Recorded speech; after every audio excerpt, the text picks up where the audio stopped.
Buenas noches. Muchas gracias. Buenas noches. Dame. Buenas noches, Héctor. Y entonces voy a comenzar a compartir pantalla.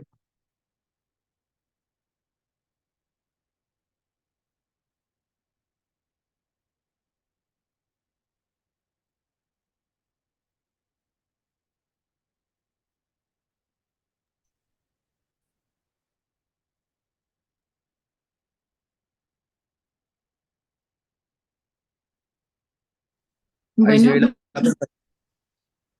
listo. ¿Ahí me escuchan bien? Sí, perfecto. Listo. Buenas noches a todos. Pues mi nombre es Daniela Sánchez y de la mano de mi compañero Héctor Barros, pues de la mano también con los tutores académicos, el doctor Kevin Rodríguez y el doctor Luis Fernando Rodríguez, pues les preparamos esta charla que básicamente vamos a darle como una nueva perspectiva al abordaje del paciente con diarrea. Entonces, pues acá está nuestra bibliografía. Si quieres, sigue, por favor. Bueno, inicialmente pues consideramos que es supremamente importante hablar de epidemiología. En la tablita de la izquierda pues vamos a hablar de la tasa de incidencia cruda por año de la enfermedad diarreica aguda en la población colombiana en específico. Entonces acá esta es una tabla que nos muestra un periodo entre el 2013 y el 2022 y como se dan cuenta pues este ha ido como en deceso. Esto es a causa de todas las campañas que se han hecho no solo a nivel nacional, sino internacional para erradicar esta enfermedad y por medio pues de la promoción de hábitos de higiene, de salubridad y también pues todo el tema de la promoción pues del acceso a agua potable hacia toda la población. Digamos que para esta charla decidimos darle un enfoque principalmente hacia la población adulta más que la pediátrica y pues como vemos en la tabla de la derecha, acá vamos a ver pues la tasa de incidencia ajustada a la edad pues por morbilidad de esta pues en Colombia en el 2022. Entonces, como se dan cuenta, pues esta es una enfermedad realmente muy prevalente, principalmente en los extremos de la edad. Sin embargo, pues también podemos ver un pico como en las edades, principalmente como de jóvenes y adolescentes, que más adelante pues vamos a ver la explicación de la misma.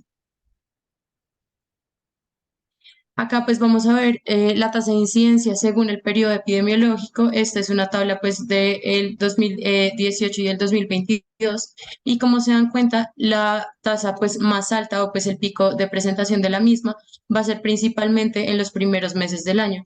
Esto está muy relacionado a todo el periodo pues vacacional, entonces pues diferentes poblaciones tienden a tener como este periodo libre, entonces viajan, se ven con sus familias, entonces pues se ve como una mayor prevalencia, no solo como en el contagio, sino como en la adquisición de esas enfermedades.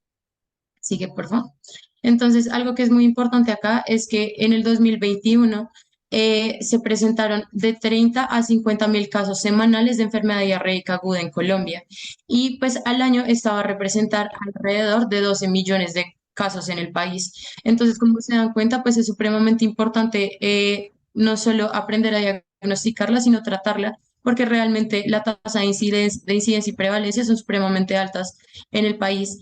Ya hablando un poquito de la población infantil, como les dije, pues no es el enfoque que le vamos a dar a la charla, pero pues igualmente es supremamente importante hablar al respecto.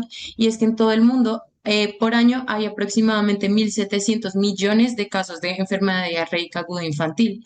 Y esta es la segunda mayor causa, pues, de muerte infantil en menores de 5 años. Va a representar aproximadamente 525.000 muertes anuales y pues es una de las mayores causas de malnutrición a nivel global. Ya en cuanto a la definición, sigue por favor, pues esta se define como la eliminación de tres o más deposiciones inusualmente líquidas o blandas en un periodo de 24 horas. Acá nuevamente pues hacemos énfasis en que una proporción significativa de los casos van a ser prevenibles. Entonces, esta es como un llamado a que nosotros como médicos pues hagamos este enfoque en nuestra consulta también hacia la prevención de la misma por medio pues de consejos acerca del acceso a agua potable y servicios adecuados de saneamiento e higiene. Y como tal, la clasificación se va a dividir principalmente en cuatro pilares. Entonces, los primeros tres va a ser de acuerdo a la cronología. Entonces, una diarrea aguda acuosa o aguda acuosa, perdón, va a presentarse principalmente en horas o días. La persistente va a ser mayor a 14 días y como tal vamos a hablar de una diarrea crónica cuando esta es mayor a 4 semanas. Y la disentérica va a ser que independientemente de la cronicidad, pues sea una deposición que presente sangrado. Decidimos pues que nos vamos a enfocar principalmente en la diarrea aguda acuosa porque esta va a representar el 85% de los casos que llegan a urgencias. Entonces, pues por su alta prevalencia, pues vamos a hablar más que todo de esta. Entonces, pues recordemos que esta va a tener tres causas principales que van a ser la viral, la bacteriana y la parasitaria. La viral, pues va a ser principalmente asociada pues al norovirus, al rotavirus y hepatitis A. Esta va a estar prevalente más que todo en los pacientes a los extremos de la edad, entonces hablamos no solo de niños, sino también de la población anciana y realmente la población adulta esta va a representar menos del 5% de los casos. Sin embargo, la bacteriana va a ser la más frecuente de todas, entonces, esta va a estar principalmente causada por cólera, por Clostridium difficile, por E. coli, Legionella, Salmonella o Shigella.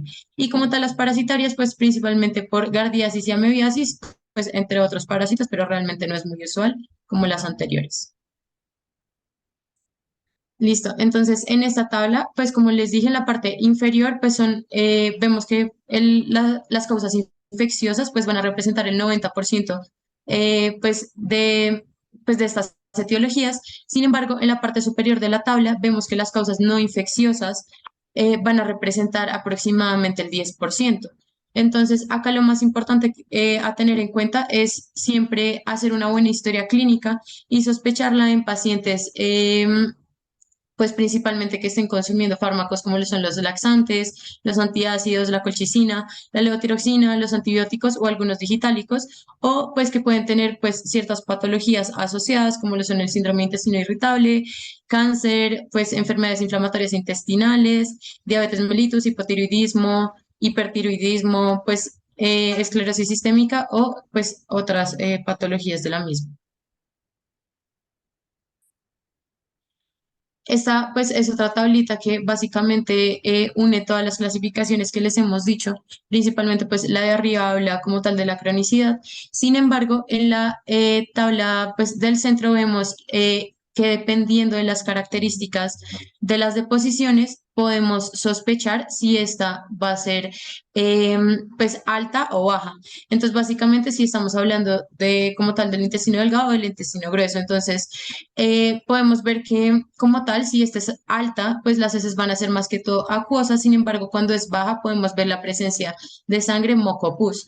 Digamos que esto no es como estrictamente cerrado, o sea, realmente se puede como presentar en cualquiera de los dos, sin embargo, pues esto es lo más usual. También cuando es alta, pues es más probable que esté asociado a emesis, sin embargo, si es baja, normalmente pues se va a presentar asociado a fiebre. Y en cuanto a las características del dolor abdominal, si es de localización alta, se va a presentar principalmente periumbilical y si es baja, pues es más de características como un cólico y puede estar asociado a tenesmo. Y ya como tal, en la parte de abajo vamos a hablar como tal del gasto. Digamos que esto es más que todo pues en la población pediátrica. Este es un compilado que hicieron acerca de una adaptación de la IEPI. Sin embargo, pues sí, es importante siempre como tenerlo presente para pues sospechar un posible grado de deshidratación en nuestros pacientes. Cuando hablamos de bajo gasto, esta pues se va a definir como 10 deposiciones en menos de 24 horas o 4 deposiciones en menos de 4 horas. Y alto gasto es más de 10 en 24 horas y más de 4 deposiciones en 4 horas como tal. Hablando un poquito de fisiopatología, sigue por favor. Digamos que lo más importante a tener en cuenta es inicialmente partir de lo normal para pues luego ver las alteraciones de lo mismo. Entonces, al día, pues aproximadamente entre 8 y 10 litros de líquido van a ser secretados al lumen intestinal. Esto va a ser por medio de glándulas salivares, del estómago, del páncreas, de los ductos biliares y pues como tal del intestino delgado. Y aproximadamente de 1 a 1,5 litros van a alcanzar como tal el colon. Em, y pues como tal, solo del 100 al 150 cc van a ser secretados pues por las heces. Entonces sigue por favor. Y en cuanto a la diarrea como tal, vamos a ver que va a haber un cambio en el transporte de fluidos y de electrolitos. Entonces acá pues vemos un enterocito. Entonces pues estos van a poseer pues transportadores en el espacio intraluminal y en el intersticio. Entonces básicamente esto va a contribuir a que se pueda realizar una movilización de azúcares y de iones pues para la absorción de nutrientes y el mantenimiento pues del equilibrio hidroelectrolítico. Entonces acá pues vamos a ver que va a haber un transporte pasivo de agua, principalmente por un gradiente osmótico y pues acá va a ser predominantemente pues de cloro y bicarbonato. Entonces acá la secreción de cloro como tal va a depender pues de señales intra y extracelulares. Entonces van a utilizar segundos mensajeros como lo son el AMP cíclico, el GMP cíclico, el calcio intracelular, y esto pues va a actuar sobre proteínas transportadoras y canales de cloro que pues van a estar principalmente ubicados en las criptas del intestino delgado para pues realizar como este pues mecanismo.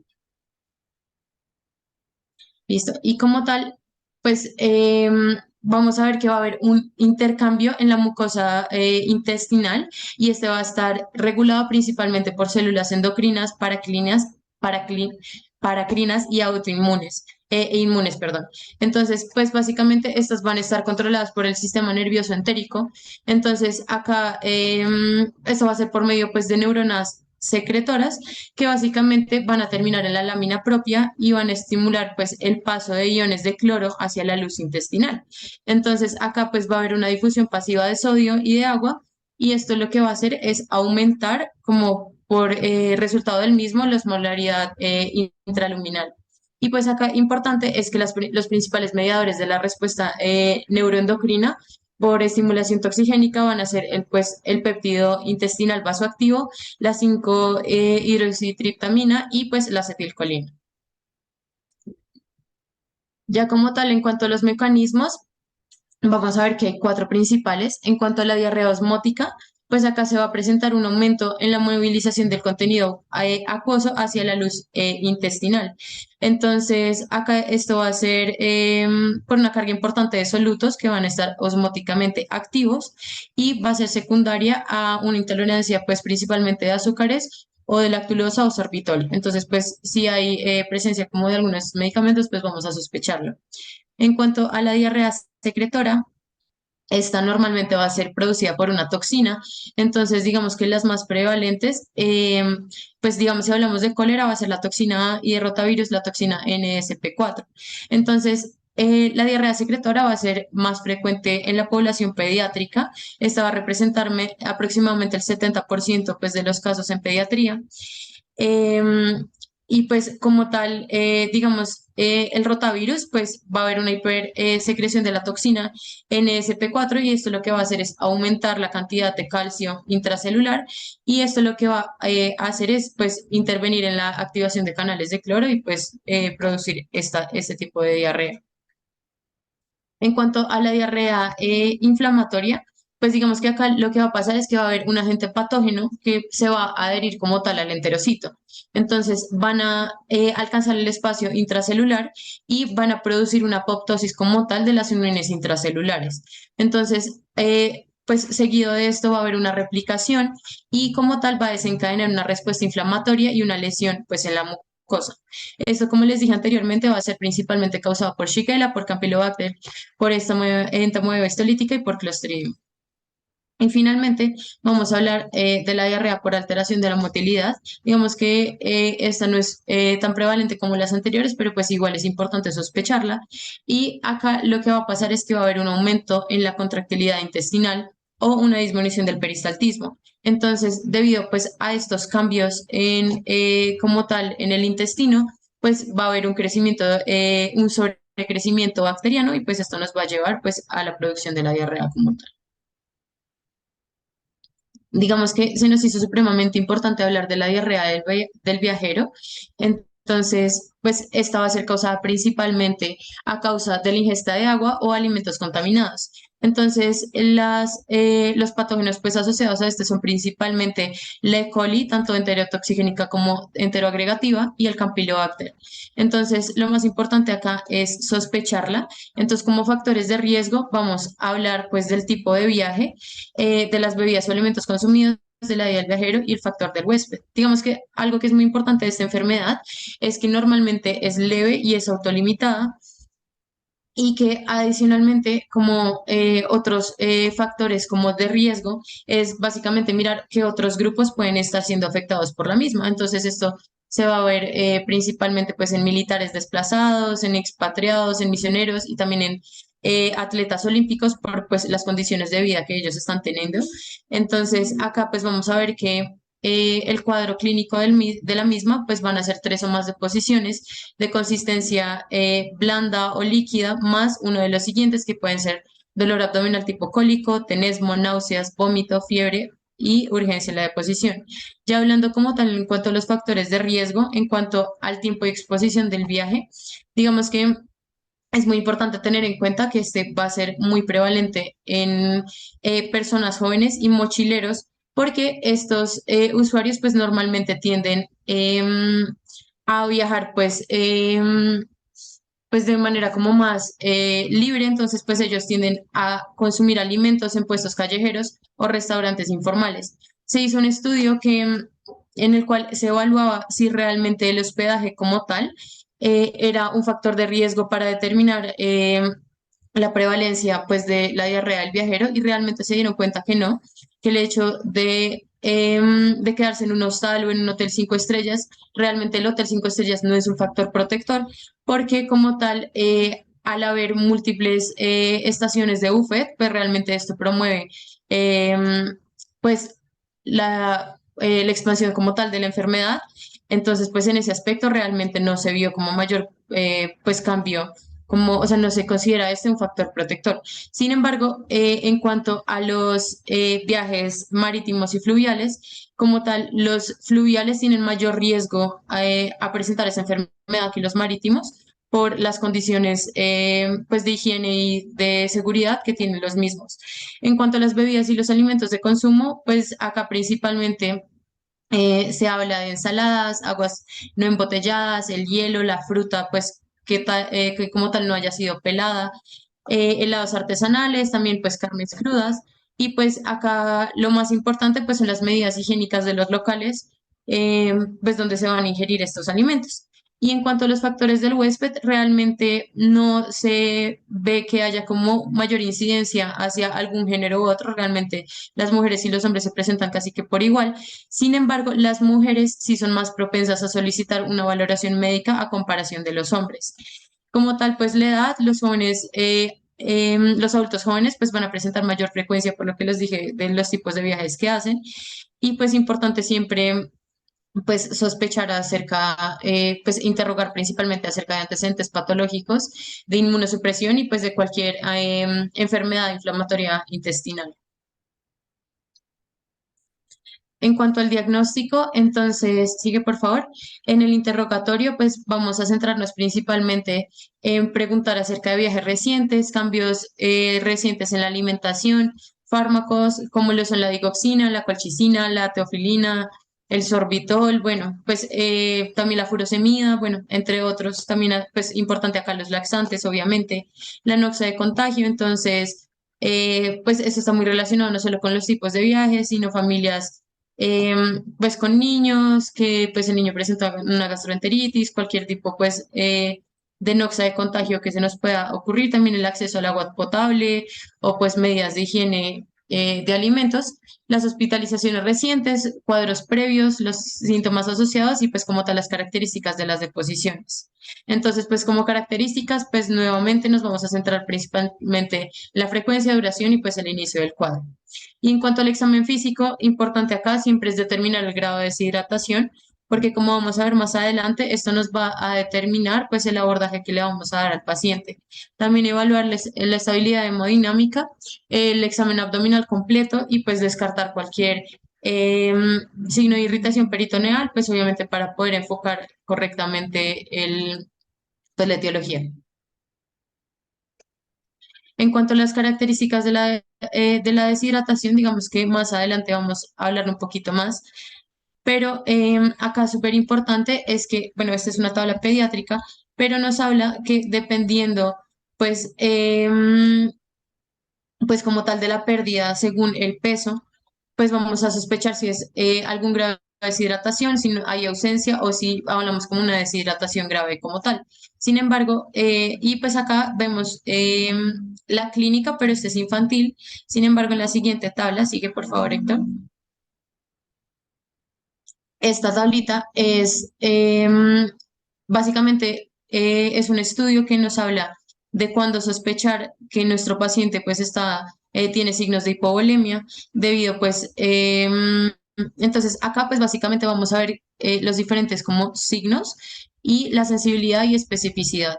Entonces, como se pueden dar cuenta, realmente los signos que son más sensibles realmente no son tan específicos y viceversa. En cuanto a la sensibilidad, los más sensibles van a ser pues la inspección de la mucosa, principalmente oral y pues de la nariz, y ciertas alteraciones que se van a ver en la lengua, como surcos que se van a ver, pues dependiendo del grado de deshidratación. Y en cuanto a especificidad, pues vamos a ver que el más específico pues va a ser el llenado capilar.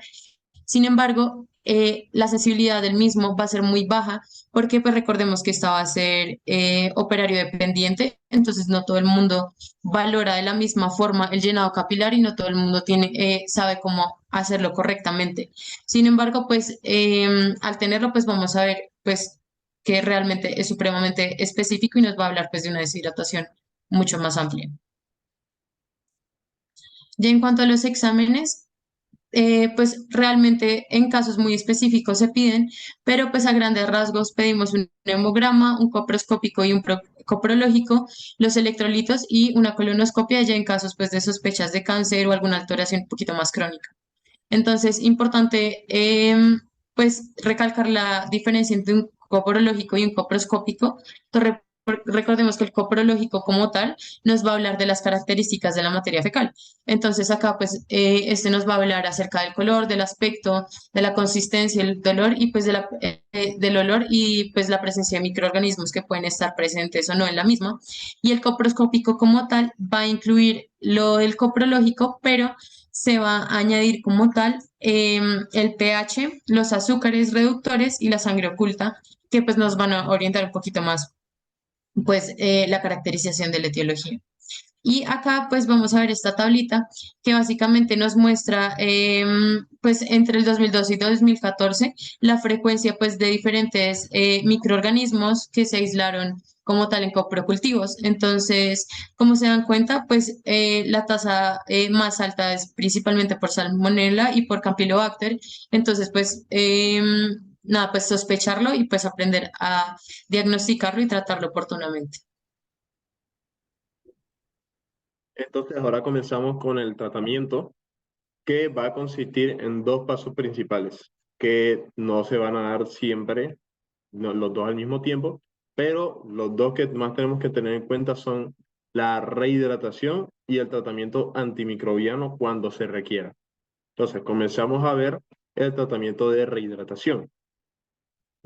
Este consiste en lo que se llama terapia de rehidratación oral, que es el principal tratamiento de rehidratación que vamos a dar. Este es el que damos en prácticamente cualquier caso de diarrea que nos llega al hospital.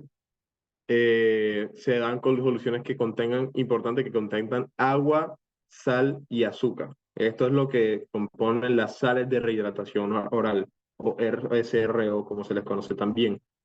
El objetivo del tratamiento de rehidratación oral es estabilizar la volemia del paciente, porque normalmente su deshidratación lo que va a causar es una hipovolemia y por lo tanto una mala perfusión sistémica. Lo que confirma lo que fue la fisiopatología, digamos, por la fisiología del funcionamiento de este tratamiento, es que la mayoría de enfermedades diarreicas agudas tienen afección de varios transportadores en el ileum y en el colon, pero usualmente el transportador sodio-glucosa del ileum no está afectado. no está tan afectado como los demás transportadores, lo que permite entonces que se absorba el agua en esta parte del intestino, si viene acompañada de sodio y de glucosa. Ahí la importancia de que tengan azúcar y sal junto con el agua. El objetivo de este tratamiento no es, como uno lo pensaría usualmente, no es reemplazar el contenido que se ha perdido en las deposiciones generalmente. Uno pensaría que tendría sentido analizar qué se perdió en las deposiciones y añadirle eso en la terapia de rehidratación oral, pero el objetivo no es reemplazar eso que se perdió, sino reemplazar el líquido extracelular, que de ahí viene el problema de la deshidratación fisiopatológicamente, digamos. Se pierde mucho fluido extracelular y nuestro objetivo es reemplazar ese fluido extracelular, y la mejor forma de hacerlo reemplazando sus componentes es con sodio y glucosa, además de agua. La efectividad de este tratamiento se probó por primera vez en 1968 durante una epidemia de cólera, de diarrea por etiología de virio cólera, en la que se usaba para rehidratar pacientes solo con esta etiología, pero a partir del 80 se comenzó a usar para cualquier tipo de diarrea. Aquí vemos la composición de la sal de rehidratación oral recomendada por la OMS desde 2002. Tengamos en cuenta que hay varias fórmulas de sal de rehidratación oral. Esta es solo una de ellas, de las principales que usamos, pero hay varias otras que ya les voy a mostrar.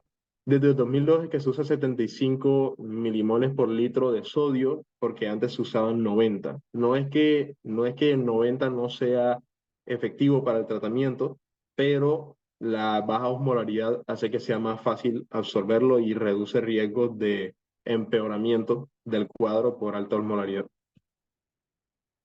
Las precauciones que tenemos que tener a la hora de dar el tratamiento de rehidratación oral es ver si hay edema palpebral. Esto nos indica que estamos sobrehidratando al paciente, estamos causándole edema, y debemos entonces a, regresar al tratamiento de prevención de deshidratación. Tengamos en cuenta que hay 3 planes de rehidratación oral que funcionan que funcionan en plan A, plan B y plan C. El plan A es para prevenir la deshidratación, no para corregirla. El plan B es para tratar la deshidratación moderada, mientras que el plan C es para tratar la deshidratación severa. ¿En qué consiste cada uno? El plan A vamos a dar para en adultos mayores de 10 años, digamos, en niños mayores de 10 años y adultos, es una dosis recomendada de entre 200 y 400 mililitros después de cada deposición.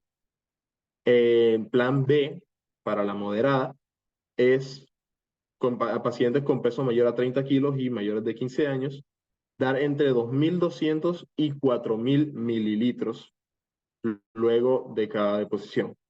Luego de las 4 horas se reevalúa el estado de hidratación para ver si se cambia de plan. El plan C, que es para corregir deshidratación severa, consiste en administrar 5 mililitros por kilogramo por vía oral en pacientes conscientes. Cada hora se administra también rehidratación por vía intravenosa. Tenemos que complementar en este caso cuando ya la deshidratación es severa, sobre todo teniendo en cuenta que en muchos casos de deshidratación severa el paciente no va a estar en un estado de conciencia que le permita deglutir, así que vamos a tener que recurrir a la rehidratación intravenosa. También se reevalúa el estado de hidratación después de 3 horas, pero en infantes se reevalúa cada 6 horas. El mantenimiento de fluidos, que es 24 horas después de haber hecho el tratamiento de rehidratación, consiste en tenemos que dar las siguientes cantidades de agua y electrolitos según el paciente. Entonces, el mantenimiento del agua consiste en dar 1.500 mililitros inicialmente, pero al paciente se le suman 20 mililitros por kilogramo por cada 20 kilogramos que tenga el paciente. Entonces, si por cada kilogramo que tenga encima de 20 kilogramos, perdón. Entonces, digamos, si al paciente está pesando 30 kilogramos, le damos los 1500 mililitros y le sumamos, si pesa 10 kilos por encima de 20, le sumamos entonces ahí por cada kilo 20 mililitros de agua. Si el paciente presenta fiebre, tenemos que sumarle 10% de lo que nos resultó de ese cálculo por cada grado que tenga el paciente por encima de 37,5 grados. Con respecto al sodio, solo tenemos que dar 3 miliequivalentes por cada 100 mililitros de agua que le demos al paciente. Y en el potasio lo mismo, tenemos que dar 2 miliequivalentes por cada 100 mililitros de agua que demos. Y las transfusiones no, las infusiones intravenosas de líquidos, tenemos que dar, usualmente se da, lo más común es solución salina del 0,9%, pero también podemos usar lactato de Ringer. Y la indicación es darla hasta que el paciente esté estable y mientras no tolere la vía oral. Si el paciente ya está estable, le hacemos la reevaluación del estado de deshidratación, vemos que ya tolera vía oral, que ya no tiene signos de deshidratación grave, podemos dejar de dar líquidos intravenosos. Aquí están entonces varias de las recetas que les había dicho antes para las salas de rehidratación oral. Entonces tenemos aparte de la recomendada por la OMS hospitalaria, que ya les mostré antes, tenemos la receta casera de la OMS, que consiste en hervir entre 50 y 60 gramos de harina cereal en 1 litro de agua. Con harina cereal, esto pueden ser granos, generalmente arroz, y se le añade a eso 40 gramos de sacarosa, o sea, de azúcar de cocina, porque el azúcar de cocina por lo general no viene en glucosa pura, que esto lo podemos calcular fácilmente como 4 cucharadas de azúcar. La solución casera de sal y agua consiste en hervir 1 litro de agua, añadirle media cucharada pequeña de sal, 6 cucharadas pequeñas de azúcar y medio vaso de jugo de naranja o un banano licuado. Esta última parte es opcional porque es más que todo para hacer la vida más agradable para el paciente, no es estrictamente necesario. Y la solución de la Organización Mundial de Gastroenterología, que varía un poco de la OMS, consiste en 75 milimoles por litro de sodio, 75 de glucosa anhidra, 65 de cloruro, 30 de potasio, 10 de citrato de trisol, para darnos un total de osmolaridad de 245 milimoles por litro. Ahora, comenzamos con el tratamiento antimicrobiano. Tenemos que tener en cuenta que esto es cuando cuando vemos que el paciente tiene una alta sospecha de infección, de diarrea de etiología, ya sea bacteriana, parasitaria o fúngica. Y para eso tenemos que darle un tratamiento, antes de eso, un estudio microbiológico, que nos va a precisar mejor el tratamiento.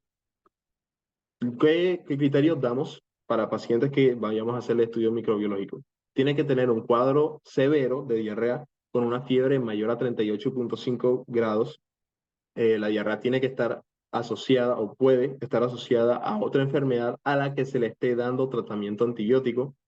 Puede ser una diarrea persistente que dure más de 14 días. Podemos tener sospecha clínica de infección por cólera, pacientes con edad avanzadas y pacientes inmunodeficientes. El tratamiento empírico que damos antes de hacer los estudios microbiológicos tiene que tener ciertos criterios para darlo, no lo vamos a dar en todos los pacientes. Va a ser cuando sospechamos sigelosis o disentería bacilar, decir que el paciente nos venga con un cuadro con un cuadro clínico que tenga necesidad constante de hacer deposiciones, tener tenesmo, deposiciones sanguinolentas importantes, dolor abdominal persistente y fiebre. Si sospechamos diarrea del viajero, como ya nos dijo nuestra compañera, pacientes que tengan cuadro grave y deposiciones sangrientas cuando son inmunodeficientes. Y el tratamiento empírico usualmente consiste en dar ciprofloxacina, una fluoroquinolona, podemos dar otra fluoroquinolona si no tenemos esta, o azithromicina. Algo muy importante que hay que tener en cuenta es que no todos los pacientes con ya con enfermedad diarreica aguda se tratan con antibióticos. De hecho, la mayoría no se tratan con antibióticos. La mayoría que podemos darles el tratamiento de rehidratación y con eso van a mejorar su cuadro. Ahora, para saber qué tratamientos vamos a dar para cada microorganismo, tenemos que tener en cuenta los más importantes. Según Our World in Data, aquí tenemos las principales etiologías de las diarreas en pacientes pediátricos que son letales, que terminan en muerte. Vemos que los principales son rotavirus, adenovirus, cólera, shigella, campylobacter, salmonella tifoidea, y ya el resto son un poco menos, tienen un poco menos de impacto. En pacientes ya mayores, sobre la edad de 70, que terminan en la muerte, vemos que la principal causa es la Shigella y el rotavirus. Más abajo viene adenovirus, Campylobacter, Salmonella tifoidea, E. coli, enterotóxica, Clostridium difficile, y el resto van haciéndose más pequeños. Teniendo en cuenta esto, vamos a ver esta tabla en la que, de un artículo de New England Journal of Medicine, en la que nos dicen básicamente el protocolo de tratamiento antimicrobiano para cada etiología. Esto ya es después, claro, de haberle hecho al paciente un examen microbiológico, un análisis en el que veamos el microorganismo causante. Y, obvio, no vamos a explicar todas porque no tenemos tiempo para eso, pero las más importantes que vamos a tratar, que vamos a ver más comúnmente, son shigellosis, infección por Shigella. El tratamiento antimicrobiano indicado es ciprofloxacina desde 150 miligramos diarios por 3 días, perdón. O, aparte de eso, podemos dar acitromicina, 500 miligramos una vez al día. Con respecto a la salmonelosis, la más común que vimos ya fue notifoidea, la salmonella notifoidea. Después de hacer el análisis coprológico, vamos a dar tratamientos dependiendo de la clínica del paciente. Si es un cuadro no severo, que no tenga una fiebre muy alta, no vamos a dar tratamiento antimicrobiano. Con la rehidratación está bien. Pero en pacientes con alto riesgo, con predisposición a bacteremia, sepsis, que tengan un cuadro más grave, vamos a tener que dar levofloxacina de 500 miligramos oral, eh, levofloxacina de 500 miligramos oral u otras fluoroquinolonas con dosis equivalentes. Una vez al día, entre 7 y 10 días, o en su defecto, si no podemos darlo de vía oral, vamos a darlo por vía intravenosa con una infusión lenta de ceftriaxona, que nos dé un total de 1 o 2 gramos diarios por 7 o 10 días. En pacientes inmunosuprimidos, esto cambia a 14 días, no 7 o 10. En la bacteriosis, en la campylobacteriosis intestinal, vamos a dar acitromicina de 500 miligramos diarios por 3 días. O eritromicina de 500 miligramos 4 veces al día por 5 días. Vía oral, claro. La infección por cólera, vamos a dar solo doxiciclina, 300 miligramos, una sola dosis. Y listo. Y aquí tenemos el tratamiento para la diarrea del viajero o la E. coli toxigénica. Veamos que eso se saca por tratamiento, perdón, por deducción clínica, por semiología, donde necesitamos análisis microbiológico para comenzar el tratamiento, que consiste en pacientes cuando no tienen fiebre o disentería. Vamos a dar rifaximina de 200 miligramos 3 veces al día por 3 días. También podemos dar ciprofloxacina de 500 miligramos 2 veces al día o 750 miligramos diarios por 1, 2 o 3 días, de 1 a 3 días. En pacientes que ya tienen disentería y una fiebre ya más grave, vamos a dar acitromicina, 1000 miligramos, una sola dosis de vía oral. Y en gastroenteritis por causa de rotavirus o adenovirus, que son los más comunes, Vamos a dar solo terapia de rehidratación, restitución de electrolitos si se necesita, y no vamos a dar tratamiento antimicrobiano. Estas son otras causas que no son tan comunes, por lo tanto no es tan importante tenerlas en cuenta, pero igual es información que debemos saber, aquí se las dejo. Y en la guía de práctica clínica de diarrea del Ministerio de Salud de Colombia también se incluyen el tratamiento para amebiasis o giardiasis, que ya son parasitarias. Para la amebiasis intestinal aguda consiste en metronidazol, que en adultos vamos a dar 750 miligramos 3 veces al día por 5 días o 10 días si es caso grave. Y en niños vamos a dar solo 30 miligramos por kilogramo al día, y esto va a ser la suma de 3 dosis. O sea, vamos a dividir eso en 3 dosis diarias durante 5 días.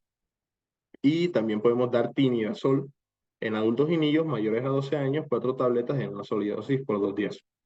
Y la giardiasis aguda se trata también con metronidazol. En niños son 15 miligramos por kilogramo al día, 3 veces durante 5 días. Y en adultos solo 250 miligramos, 3 veces por 5 días también. Muy importante porque esto no es algo que pensaríamos normalmente, pero para pacientes que tengan que la causa de la diarrea sea una E. coli productora de toxina Shiga, no damos antibióticos, porque en estos casos la administración de antibióticos solo empeora el cuadro clínico. Ahí hacemos la terapia de rehidratación oral. No damos antibióticos en estos casos. Ahora vamos a dar un poquito de farmacología complementaria, no solo del tratamiento antibiótico y de rehidratación, en la que vamos a hablar un poquito de los probióticos, el zinc y los antidiarreicos. Ya estos son secundarios, estos no son ninguno tan indicado como la terapia de rehidratación oral o los antibióticos cuando se necesitan. Entonces, primero, los probióticos. ¿Qué son los probióticos? Que esto lo escuchamos mucho, no solo en el campo, no solo en el área de la salud, sino como en la conversación de bienestar generalmente entre la gente, de los métodos para tener buena salud y en general. Escuchamos mucho sobre los probióticos, que son específicamente microorganismos identificados genéticamente de forma muy puntual, que conocemos la cepa, conocemos la especie del filum, conocemos, digamos, muy específicamente la especie a nivel genómico, genético, etiológico, conocemos bien que no hay factores de virulencia ni producen tóxicos, es decir, que pueden vivir en el organismo normalmente. ¿Y qué hacen esto cuando hacen dentro del organismo humano? Básicamente mejoran mucho la flora intestinal, porque hacen muchas relaciones simbióticas con nuestro intestino generalmente y con el resto de bacterias de nuestra flora, ayudan a su proliferación y mejoran y ayudan también a suprimir microorganismos en nuestro intestino que puedan ser patológicos o tóxicos. ¿Dónde los encontramos? Generalmente en leches fermentadas, o los podemos encontrar en suplementos de probióticos que venden como tal. Por lo general lo que vemos es en yogures. Este es el más famoso, que el yogur contiene mucho probiótico. Lo vemos también en la leche, mantequilla, queso. En general, leches fermentadas. ¿Podemos indicarlo como suplemento en pacientes con diarrea? Puede que sí, por lo general en prevención de diarrea y mucho en tratamiento de diarrea asociada al uso de antibióticos. Esto sí es importante. En pacientes que tengan diarrea asociada al uso de antibióticos sirve mucho la administración de probióticos. Se cree que mejora, a veces se cree que mejora en pacientes inmunocompetentes el cuadro. Digamos, hay algunos estudios que dicen de reducir la intensidad y la duración del cuadro cuando se administran estos dos específicamente, Saccharomyces boulardii y Lactobacillus paracasei, pero sin embargo vemos que hay un artículo, un metaanálisis en la librería de Cochrane que nos dice que no hay una mejoría importante o de una diferencia verdadera en pacientes inmunocompetentes que no tengan diarrea asociada a uso de antibióticos en su cuadro de diarrea. no hacen una diferencia importante, así que no, en pacientes que sean inmunocompetentes y que no tengan diarrea asociada al uso de antibióticos, por lo general no vamos a dar probióticos. Ahora, una confusión muy importante en la que hay que hacer énfasis es que muchas veces el público confunde los prebióticos con los probióticos. Entonces, ¿cuál es la diferencia? Que los prebióticos en realidad son alimentos que promueven el crecimiento de la flora bacteriana cuando no son digeribles por nuestro organismo. Principalmente son digamos, el probiótico más, el prebiótico son los fructooligosacáridos, que son azúcares simples de cadena corta que incluyen fructosa dentro de su cadena. Entonces, estos fructofluorosacáridos son un alimento muy importante para nuestra flora bacteriana y eso es lo que lo diferencia de los probióticos, que los probióticos son organismos como tal, son bacterias. Los prebióticos son alimentos de esos organismos que por lo general no los puede absorber en nuestro cuerpo. ¿Dónde encontramos los prebióticos? Lo principal lo encontramos en nuestra fibra dietaria en forma de pectina, hemicelulosa e inulina. Estos son los tres principales. Y lo podemos encontrar mucho en alimentos como miel, cebolla, espárragos, avena, plátanos, cerveza, manzana, etcétera, ajo. Son muchos los alimentos, principalmente verduras, que tienen prebióticos. Estos sí, no, por lo general no se ven suplementados, sino más parte de la dieta. Ahora, el zinc y los diarreicos, que son otras dos medidas farmacológicas que podemos tomar.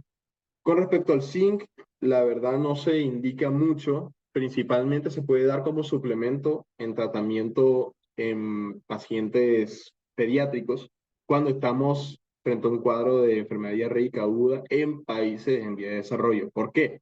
Porque estos países tienen mucha frecuencia de, de niveles bajos de zinc, de una deficiencia de zinc en su población pediátrica. Así que si nos encontramos en un país de este contexto y tenemos un paciente pediátrico con enfermedad diarreica aguda, le podemos dar entre 10 y 20 miligramos de zinc diarios por 10 a 14 días, que tiende a reducir la duración del cuadro y mejorar el pronóstico y la sintomatología. Pero no lo vamos a dar en adultos. En adultos no está indicado el zinc. Diarreicos, que esto no hago mucho énfasis porque son muy poco usados y por lo general tiene efectos colaterales en pacientes con enfermedad diarreica. Esto consiste en básicamente reducir el peristaltismo y esto termina reduciendo la cantidad y el volumen de las deposiciones.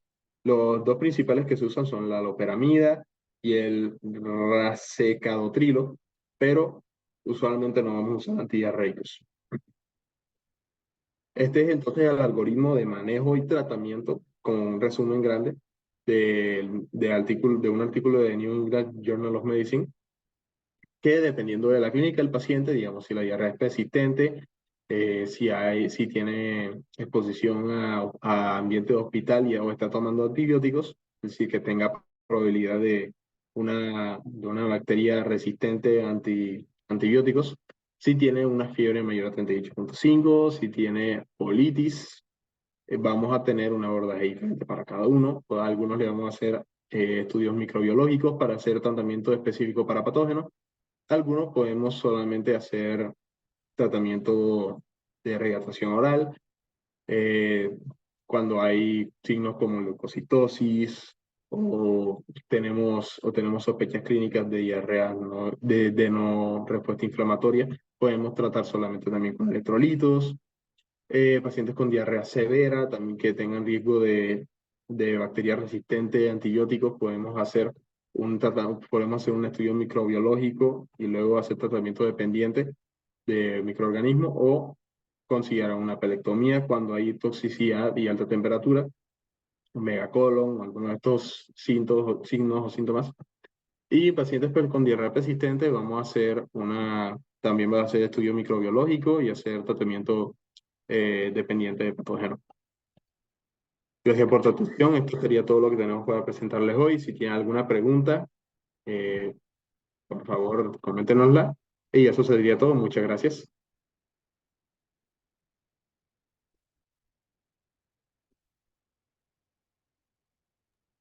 Bueno, muchísimas gracias por la presentación. Fue de gran provecho, muy interesante todo lo que nos contaron. No sé si alguien de los que está aquí en la charla tenga alguna pregunta, aprovechando que aquí están los tutores académicos. Vale, yo qué pena, tengo una pregunta. Para los doctores me gustaría saber en la clínica, particularmente con los adultos, ¿realmente calculamos los líquidos que le aportamos a los adultos o realmente iniciamos pues con el cálculo clásico de un cc por kilo y vamos subiendo según pues cómo esté deshidratado el paciente o qué recomendaciones nos hacen respecto a la terapia de rehidratación de estos pacientes, adultos particularmente, en los cuales no tenemos, digamos que una fórmula como la de Holiday Cigar para pediatría? ¿Cómo están? ¿Sí? ¿Me escuchan bien? ¿Se escucha bien? ¿Se escucha bien? Sí, Sí, doctor, doctor, se perfecto. escucha perfecto. Entonces, aquí cabría pues la indicación o digamos que el cambio de terapia, ajustándolo dependiendo no solo de los adultos, sino de la edad y las comorbilidades. Va a ser muy diferente darle líquidos a alguien que tenga una fracción de eyección preservada, a alguien que tenga una buena función renal, a alguien que no tenga otras comorbilidades pues asociadas, a alguien, un adulto joven. Por lo general, como lo veíamos aquí en la epidemiología, pues el adulto joven, 25 a 40 años, pues va a ser capaz de recibir líquidos sin ninguna, pues digámoslo así, con una mayor capacidad de lograr primero pues una buena depuración de esos líquidos y que no se vaya a llevar pues a un espacio intersticial o un edema pulmonar, que son lo que realmente es el riesgo de la administración o de la sobreadministración hídrica. Lo que yo o lo que se ha visto o lo que es más fácil dentro de la práctica clínica es que a estos pacientes a los que hay consideraciones para la restricción de líquidos se haga un balance adecuado y se haga un seguimiento a la respuesta de esos fluidos. Recordemos que hay pruebas muy simples que se pueden hacer dentro del consultorio, que solo necesitamos un pulso oxímetro, que solo necesitamos la elevación pasiva de las piernas para evaluar si este paciente es respondedor a líquidos o no. No son muy específicas las pruebas, no tienen una muy buena, pues digamos que no están muy adaptadas a toda la población común, pero si usted tiene un paciente que tiene una limitación para la administración de líquidos, pruebe ese tipo de cosas para darle lo que necesita y no se vaya a pasar de ahí porque el riesgo de edema pulmonar en la falla cardíaca o en el paciente con cardiopatía pues va a ser más grave. Al joven, hágale igual la primera parte. Es un control sintomático. Normalmente lo que usted dice es que se guía por metas, pero el joven va a tener mayor respuesta y puede darle usted un cc por kilo sin ningún problema mientras recupera los síntomas y seguramente ese ingreso va a ser temprano porque es un paciente que con solo los líquidos casi el 70% de la sintomatología de ingreso se va a solucionar. Diferente entonces a estos otros pacientes. ¿Qué otra consideración adicional? Recuerde que usted de entrada pues está manejando un choque hipovolémico. Necesita evaluar efectivamente los signos de ingreso y cuáles pacientes necesitan quedarse hospitalizados y a cuáles les va a dar más cargas de líquidos u otras soluciones. Entonces, como consejo adicional, lo que necesitan es una buena valoración clínica, ver si este paciente ya de entrada tiene algunos signos de sobrecarga hídrica, que tenga edema de miembros inferiores, algo de irritación yugular, y a esos pacientes restríngales los líquidos. A los jóvenes puede ser un poquito más liberal, no habría ningún problema. Listo, doctor. Doctora, aquí llega una pregunta al chat, según lo que nos habías como comentado, y alguien pregunta que cuánto se calcula esa restricción de líquido del paciente que tiene signos de sobrecarga No o hay una hiper. forma, no hay una forma como tal de cuantificarla, pero sí hay una forma muy buena de sospecharla. Por eso les contaba que sí hay muchos signos y muchos síntomas que te ayudan a ti a predecir qué paciente es respondedor a líquidos y cuál no.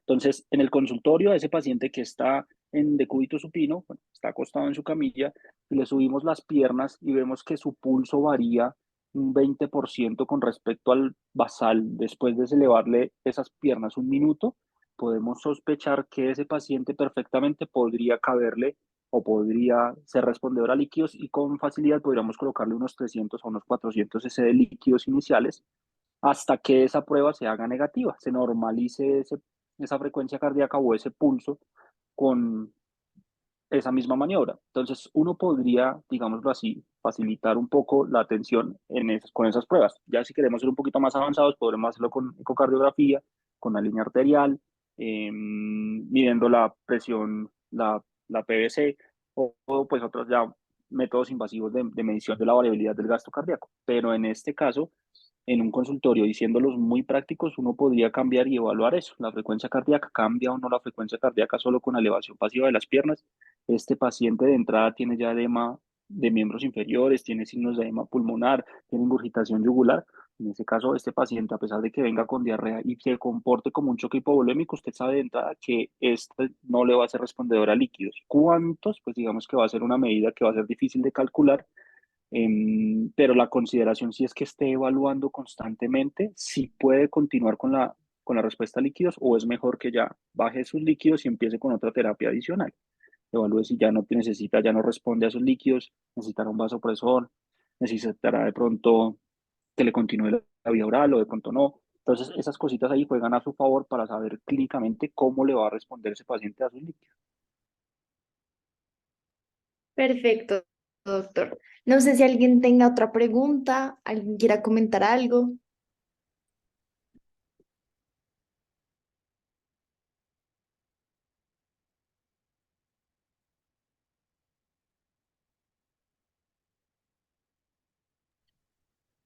Vale, yo quisiera hacer una última pregunta para cerrar ya la revisión. Me gustaría preguntarle, doctor, ¿en qué escenarios consideramos valoraciones adicionales en el paciente con diarrea? Particularmente, por ejemplo, gases arteriales, ¿en qué pacientes consideramos algún tipo de valoración imagenológica o sospechamos algún otro tipo de alteración particular, como lo puede ser una colitis pseudomembranosa? Entonces, esa es una gran y difícil pregunta, porque la diarrea es un síntoma que se presenta en muchas entidades y que realmente puede ser el espectro de algo muy, muy complicado. Entonces, realmente ahí es como desarrollar el ojo clínico para evaluar qué paciente podría estar complicado y qué paciente se está comportando de diferentes formas. ¿Usted qué espera dentro de una diarrea? Que efectivamente, como usualmente a cualquier persona le puede dar, una diarrea que tenga 4 o 5 deposiciones, que dé algo de síntomas, pero que no dé respuesta sistémica. Paciente que tenga respuesta sistémica asociada a enfermedad diarreica aguda, pues párele bolas, mire qué tan elevado está su lactato, palpe ese abdomen, y si hay algo de defensa abdominal, mire a ver si hay algo de colitis o se está confundiendo con una patología pendicular o se está comportando con una patología quirúrgica, por ejemplo, del colon o del ciego. Cosas de ese estilo podrían estar enmascaradas solo con el examen físico, con o partiendo desde la diarrea como síntoma inicial. Entonces, yo que le sugeriría, paciente que tenga ese cuadro diarreico, que ustedes lo vean deshidratado, que a pesar de que sea joven o no, obviamente, si es mayor, párele aún más bolas a eso. El adulto mayor, el cardiópata, el diabético, el enfermo renal crónico, el que tenga alguna enfermedad autoinmune, el trasplantado, el que está con cáncer activo. Ese tipo de personas no suelen hacer respuesta inflamatoria sistémica, y de entrada usted debería darle un pool de laboratorios para que usted, si quisiera darle salida, se las dé de una forma segura. Este grupo de pacientes que son especiales no tienen mucha respuesta fisiológica, así que también efectivamente pueden estar enmascarados la respuesta sistémica. Pero si las tiene, si alguno de esos pacientes tiene algún signo o algún síntoma de eso, o que usted le encuentre el examen físico, haga el examen, déjelo hospitalizado, pida ayuda para que lo vea complementariamente con algún otro especialista, con algún urgenciólogo, con algún internista, con algún cirujano, porque esos pacientes, si uno no les da un buen estudio, seguramente se van a complicar. Al paciente joven que espera usted, que tiene respuesta sistémica, efectivamente llega con algo de taquicardia, llega febril, que normalmente eso pasa porque pues realmente es lo que les cuento, es una enfermedad casi que de jóvenes, pero este paciente usted lo puede dar manejo sintomático, sabe que realmente no tiene ninguna comorbilidad, que le va a mejorar con solo algo adicional, de pronto una dipirona, una iosina, algo de metoclopramida, y usted vuelve y lo revalora en una hora. Si funciona el medicamento, él le va a decir: no, doctor, me siento maravilloso, ya puedo comer. Usted ya sabe que este es un egreso seguro y que no habrá ninguna complicación en si no le pide más otro laboratorio, si no necesita alguna otra cosa más.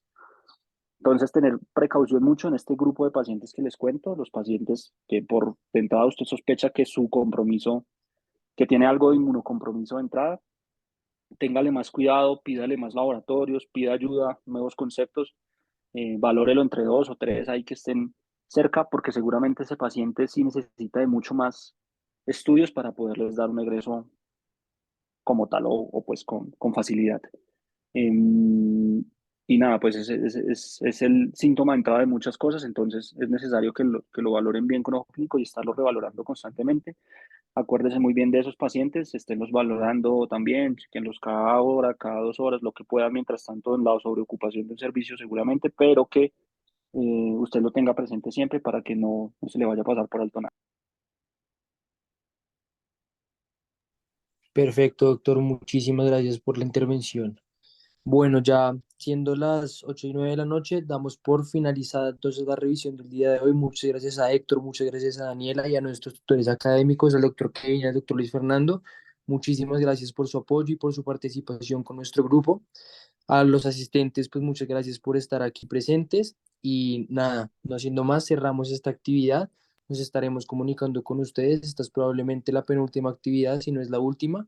Así que muchas gracias a todos por participar, por la Una, consistencia que una tuvieron. última, una última cosita y que te Sí, interrumpo, doctor. perdóname. Adelante. Antes de ahí, nada, agradecerles a Héctor y Daniela por esta muy buena charla.